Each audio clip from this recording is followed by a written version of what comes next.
시청자 여러분 안녕하십니까? VOA 모닝 뉴스 시작합니다. 유엔 총회에서 북한 인권 결의안 작성을 위한 문안 작업이 진행되고 있는데 한국 정부가 관련 협의에 참여 중이라면서 전임 문재인 정부 이후 4년 만에 공동제안국 동참 가능성을 시사했습니다. 북한의 잇단 대남 도발 속에서도 인류 보편의 가치인 인권 문제 제기에 적극 나서겠다는 윤석열 정부의 원칙이 반영된 행보로 풀이됩니다. 첫 소식 박형주 기자가 보도합니다.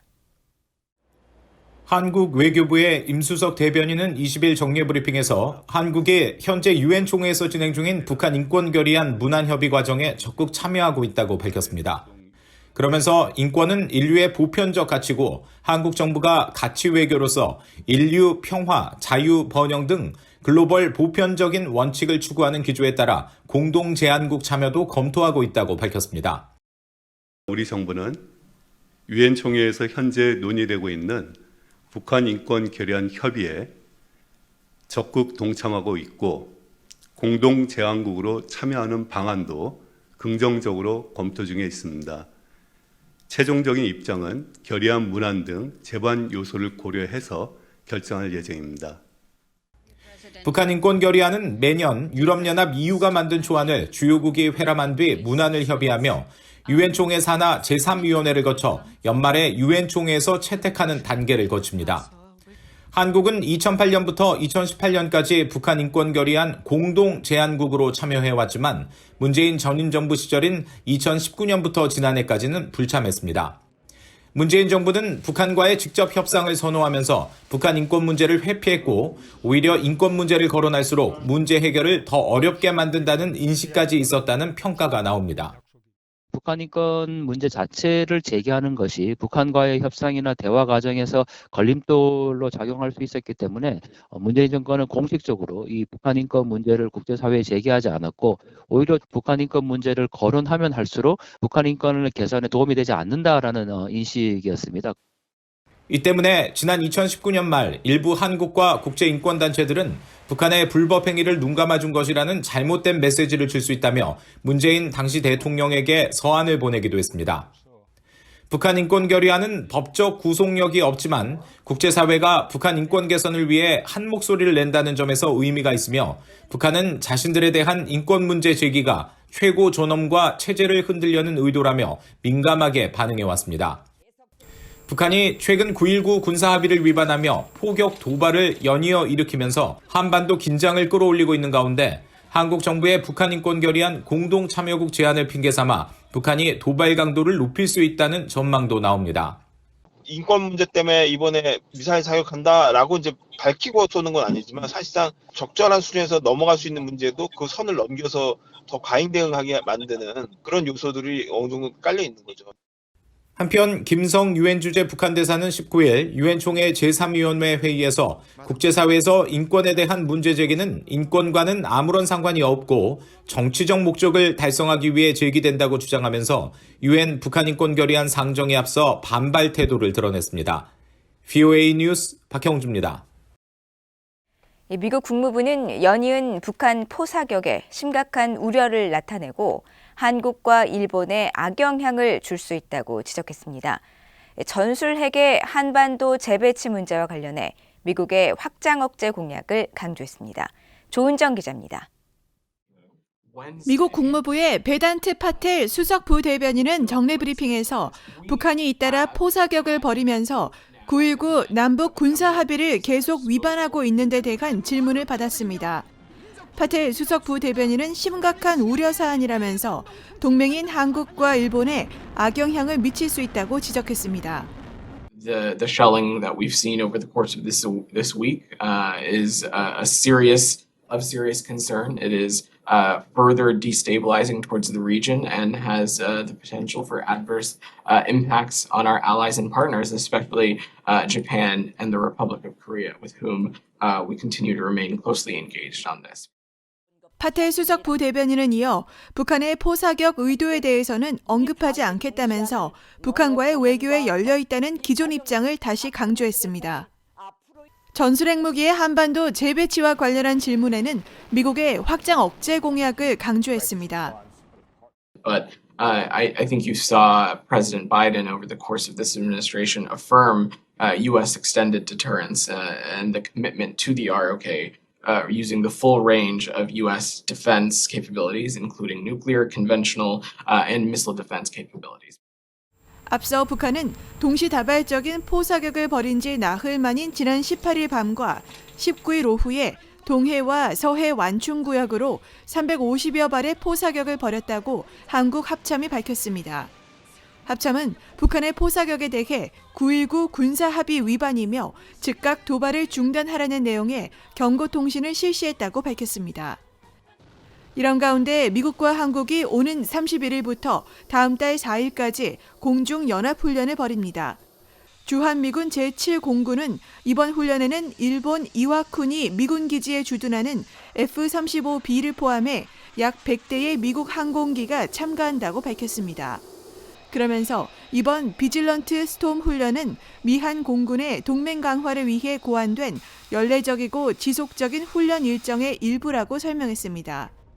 또 현재 실제 위협이나 상황과 관련이 없다면서 비질런트 스톰과 같은 복합 비행 훈련은 본질적으로 완전히 방어적이며 다른 국가를 위협하거나 도발할 의도가 없다고 강조했습니다.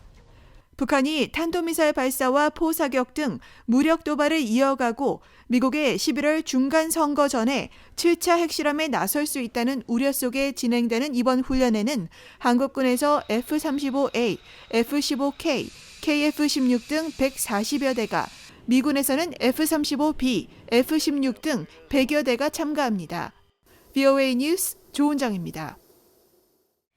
최근 괌에 전개된 B-1B 랜서 전략 폭격기는 적 또는 경쟁자의 침략 등을 저지하기 위한 미국의 공군력을 보여주는 것이라고 미국 태평양 공군사령부가 밝혔습니다. 미국 태평양 공군사령부 공보실은 19일 이른바 죽음의 백조로 불리며 북한이 가장 두려워하는 전략무기 중에 하나로 알려진 B-1B 전략 폭격기의 괌 전진 배치의 확인 여부 등을 묻는 VOA의 질문에 사우스 다코타주 엘즈워스 공군기지 소속 B-1B가 일상적인 폭격기 기동부대 BTF 임무를 수행하기 위해 괌의 앤더슨 공군기지에 도착했다는 것을 확인할 수 있다고 밝혔습니다. 그러면서 폭격기 기동부대의 임무는 적 또는 경쟁자의 모든 영향력이나 침략을 억제하고 저지 또 지배하는 태평양 공군의 능력을 보여주기 위해 고안됐다고 강조하면서 다만 폭격기 기동부대 활동은 일상적이며 어느 한 국가나 위협에 얽매이지 않는다고 설명했습니다. 앞서 19일 항공기 추적 사이트 에어크래프트 스팟은 미국 공군의 B-1B 전략 폭격기 4대가 괌의 앤더슨 기지에 도착했다면서 북한으로 긴장이 고조된 가운데 B-1B가 새로운 폭격기 임무를 시작한다고 전했습니다. 유엔 총회에서 한국과 일본이 북한과 격한 설전을 이어가고 있습니다. 지난 몇 년 동안 북한의 비판에 침묵으로 일관했던 한국 외교관들이 올해는 한국 전쟁까지 거론하면서 북한의 과거 행동을 조목조목 비판하고 있습니다. 함지하 기자가 보도합니다. 18일 재개된 유엔 총회 제1위원회 회의. 각국 토의 내용에 반대 의견을 낼 수 있는 시간이 되자 유엔 주재 북한 대표부 김인철 서기관이 전날 북한의 핵무기 개발과 이달은 탄도미사일 발사를 규탄한 한국을 겨냥하면서 원인은 미국과 한국에 있다는 기존 주장을 반복했습니다. The historical facts clearly show that the vicious cycle of the strained situation on the Korean Peninsula is a fallout of anti-DPRK collaboration of aggressive nature between the U.S. and South Korea. The sustained hostile policy of South Korea is one of the major causes of the aggravating situation. 그러자 한국 대표는 곧바로 마이크를 넘겨받아 북한이 일으킨 한국 전쟁과 잇따른 도발을 언급하면서 북한 주장에 정면으로 반박했습니다. Speaking of the root cause of the problem, everyone in this room knows which country started the Korean War and which country continues to go down the path of provocations and hostile behaviors. I would like to draw your attention to the immovable truth that it is that one country that continues to blatantly pursue its military ambitions by launching over 40 missiles this year alone. 이 서기관은 그러면서 한국은 북한이 여러 유엔 안보리 결의에 위배되는 모든 불법 핵 활동을 끝낼 것과 모든 핵무기와 현존하는 핵 프로그램을 완전하고 검증 가능하며 되돌릴 수 없는 방식으로 포기할 것을 강력히 촉구한다고 밝혔습니다.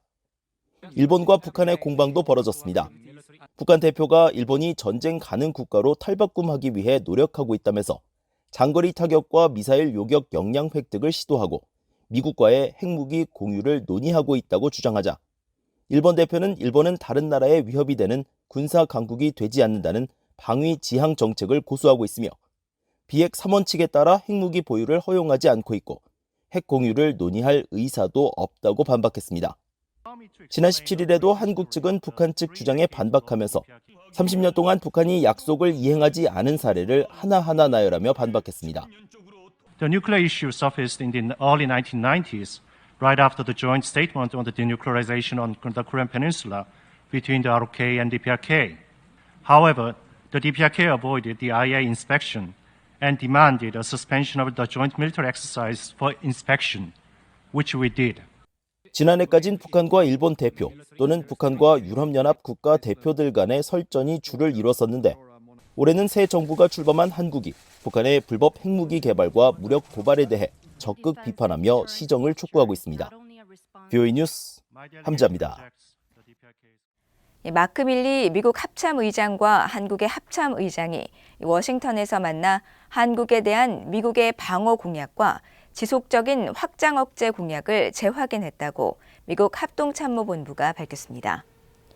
미국 합참은 19일 워싱턴을 방문한 김승겸 합참의장과 마크 밀리 합참의장이 국방부 청사에서 제47차 미한 군사위원회의를 개최했다며 이같이 밝히고 두 사람은 또 북한의 핵 위협과 미사일 발사 등 계속되는 도발을 비롯해 영내와 한반도의 안보 상황과 함께 연합 방위 태세의 지속적인 진전 상황에 대해 논의했다고 설명했습니다.